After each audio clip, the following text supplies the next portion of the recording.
میں یہ محسوس کرتا ہوں کہ ان تمام واقعات و حوادث اور علامات قیامت کی ترتیب کے حوالے سے عوام تو عوام، ہمارے زمانے کے بعض اہل علم بھی بہت زیادہ کنفیوژن کا شکار ہیں، اور بڑی بڑی کتابوں کے مطالعے اور طویل بیانات سننے کے بعد بھی احادیث مصطفیٰ صلی اللہ علیہ وآلہ وسلم کی روشنی میں ان واقعات کی ترتیب کو سمجھ نہیں پاتے۔ اس علم کے حوالے سے احادیث مصطفیٰ صلی اللہ علیہ وسلم کا مطالعہ بھی ضروری ہے، لیکن ان احادیث کی فقہ کو پڑھنا بھی ضروری ہے۔ اس علم کی فقہ کو پڑھے بغیر اس علم کو جاننے کی کوشش کرنے والے مزید شکوک و شبہات کا شکار ہو جاتے ہیں، جبکہ اشراط الساعہ و علم آخر زمان کا فائدہ یہ ہے کہ اس علم کے ذریعے انسان کے ایمان میں مزید تقویت اور پختگی پیدا ہونی چاہیے کہ بھائی ہم اپنے زمانے میں جن واقعات کا بچشم سر مشاہدہ کر رہے ہیں، ایک صادق و امین انسان انہی واقعات کو آج سے 1400 سال پہلے بیان کر رہا ہے اور نبوت کا دعوے دار بھی ہے، اور اگر 1400 سال پہلے بیان کیا گیا وہ علم ہمارے دور کے واقعات کے عین مطابق ہے، تو ہمیں ماننا پڑے گا کہ وہ مدعی نبوت جس طرح اپنے اس دعوے میں سچا ہے وہ اپنے ہر دعوے میں سچا ہے۔ تو کونین کے والی صلی اللہ علیہ وآلہ وسلم کا ہمارے دور کے واقعات کو آج سے 1400 سال پہلے بیان کر دینا نہ صرف اسلام پر اعتراض کرنے والے غیر مسلموں کے لیے مسکت اور منہ توڑ جواب ہے، بلکہ مؤمنین مسلمانوں کے ایمان کی پختگی کا بھی باعث بنتا ہے کہ ہمارے آقا صلی اللہ علیہ وآلہ وسلم نے آج سے 1400 سال پہلے جو بیان کیا وہ حق ہے، وہ سچ ہے۔ وحی الہی کے ذریعے حاصل کردہ نبی کریم صلی اللہ علیہ وآلہ وسلم کا یہ علم آج کے دور کے مسلمان کو خدا شناس بھی بناتا ہے اور حقیقتاً عقبہ شناس بناتے ہوئے ہمارے ایمان کی تقویت اور پختگی کا باعث بھی بنتا ہے۔ لیکن افسوس اس بات کا ہے کہ احادیث مصطفیٰ صلی اللہ علیہ وآلہ وسلم کے فہم کی خطا کی وجہ سے اور متعلقہ احادیث کی فقہ کو اس علم کے کسی ماہر سے نہ پڑھنے کی بنیاد پر احادیث کے غلط انطباق کی وجہ سے بجائے ایمان کی پختگی کے لوگوں کے ایمان میں کمزوری واقع ہو جاتی ہے۔ جو اس فن کا اصل فائدہ ہے عدم علم اور جہالت کی وجہ سے اس کا الٹا اثر ہو رہا ہوتا ہے۔ اچھا، کبھی تو اس کی وجہ عدم علم ہوتی ہے، جہالت ہوتی ہے، کم علمی ہوتی ہے، اور کچھ ظالم تو اس علم کا ارادتاً غلط استعمال کرتے ہیں۔ کچھ لوگ اپنی مذہبی تنظیموں اور سیاسی تنظیموں کو تقویت دینے کے لیے اپنے دور کے واقعات کو احادیث مصطفیٰ صلی اللہ علیہ وسلم کا مصداق ٹھہرانے کی کوشش کرتے ہیں، اور یوں ہی اسلام کے نام پر بنائی گئی غیر مسلموں کی دہشت گرد تنظیموں نے بھی ہر دور میں اس علم کا غلط استعمال کیا ہے۔ ہماری نوجوان نسل کو برین واش کرنے کے لیے مختلف اسلامی تنظیموں نے احادیث مصطفیٰ صلی اللہ علیہ وسلم کی باطل تعویلات کا ہر دور میں سہارا لیا ہے، اور اس فن کے ماہرین، عظیم محدثین اور شارحین جنہوں نے اس علمی ذخیرے پر تحقیقی کام کیا ہے اور اپنی زندگیاں اس فن کی خدمت میں صرف کر دی، ان ظالموں نے ان کی تشریحات اور احادیث میں پائے جانے والے ظاہری تعارضات کی تطبیق کے مختلف اسالیب کو بالکل نظر انداز کر دیا، اور اپنی سیاسی اور ان نام نہاد اسلامی تنظیموں کے مفاد کی خاطر مختلف ادوار میں احادیث مصطفیٰ صلی اللہ علیہ وآلہ وسلم کا غلط استعمال کیا۔ دیکھیے، یہ جو سنن نبی داؤد اور سنن ابن ماجہ کی حدیث ہے، ستصالحون الروم صلحا آمنا فتغزون انتم وهم عدوا من ورائکم فتنصرون۔ نبی کریم صلی اللہ تعالی علیہ وآلہ وسلم نے ارشاد فرمایا تم عن قریب رومیوں سے امن والی صلح کر لو گے۔ فرمایا تمہارے یعنی مسلمانوں اور رومیوں کے مابین ایک پرامن ٹریٹی ہوگی، ایک پرامن معاہدہ ہوگا۔ فتغزون انتم وهم عدوا من ورائکم، پھر تم اور رومی مل کر اپنے علاوہ کسی اور دشمن سے لڑو گے،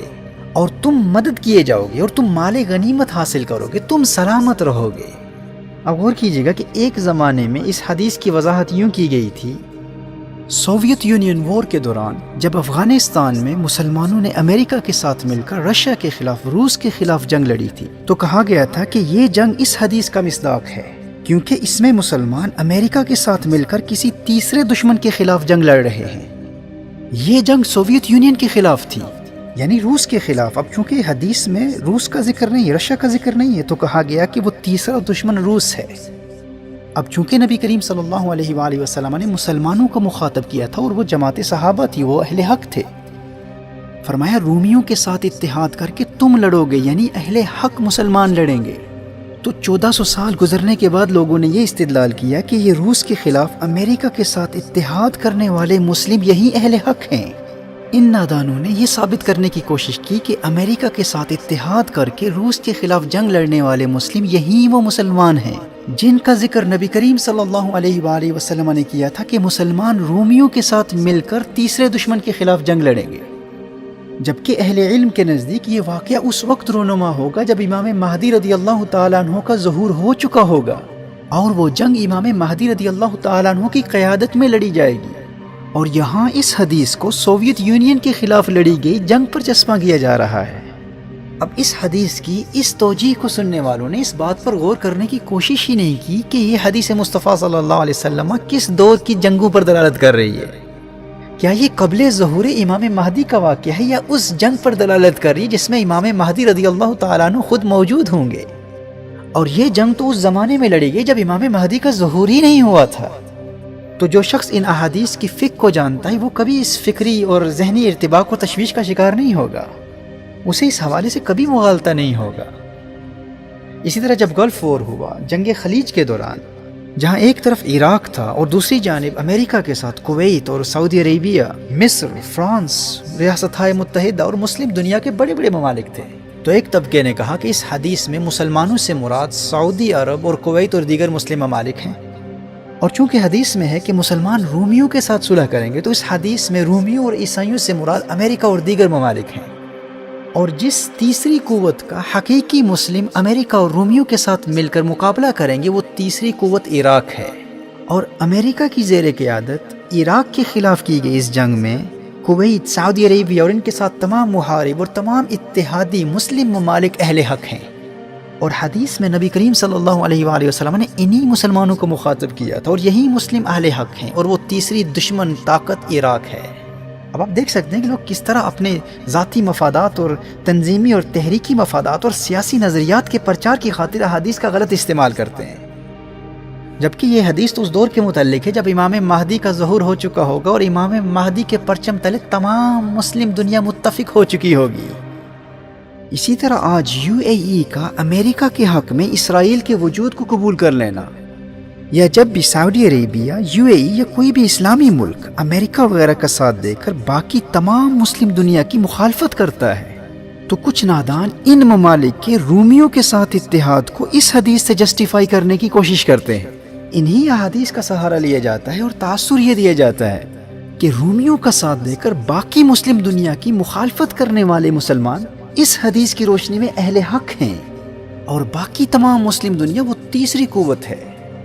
جبکہ حقیقت یہ ہے کہ یہ حدیث اس زمانے کی جنگ کے لیے ہے جب امام مہدی رضی اللہ تعالیٰ عنہ کا ظہور ہو چکا ہوگا۔ اس علم کے ماہر ہمارے اسلاف نے مختلف احادیث کی روشنی میں یہی نتیجہ اخذ کیا ہے، جن کی کتابوں کا حوالہ میں آگے چل کر تفصیل سے پیش کروں گا۔ لیکن آپ دیکھ سکتے ہیں کہ ابھی امام مہدی رضی اللہ تعالیٰ عنہ کا ظہور ہوا ہی نہیں ہے، اور لوگ اپنے زمانے کی جنگوں کو اس حدیث کا مصداق ٹھہراتے رہے، اور آج بھی کچھ نادان مسلمانوں کے رومیوں سے اتحاد کے جواز کے طور پر اس حدیث کو پیش کرتے ہیں۔ اور اس علمی خطا کی بنیادی وجہ یہ تھی کہ لوگوں نے اس علم کے حوالے سے احادیث کا مطالعہ تو کیا، لیکن ان احادیث کی فقہ کو اس علم کے کسی ماہر عالم سے نہ سیکھا۔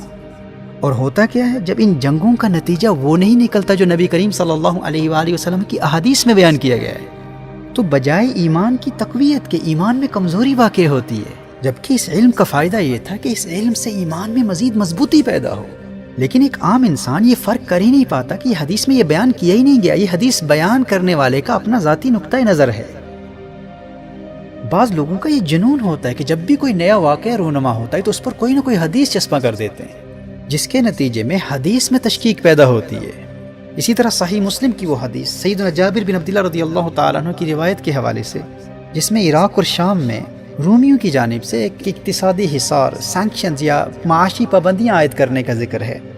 اس حدیث کی توجیہ میں بھی لوگوں نے بڑی بڑی ٹھوکریں کھائی ہیں۔ اب دیکھیے، اس میں کوئی شک نہیں ہے کہ اسلامک اسکیٹالوجی، اشراط الساعہ کا یہ علم، یہ انتہائی پیچیدہ علم ہے، اور اس علم کو حاصل کرنے کے لیے، اس کو سمجھنے کے لیے ہمیں اپنا وقت قربان کرنا ہوگا، کوالٹی ٹائم دینا ہوگا۔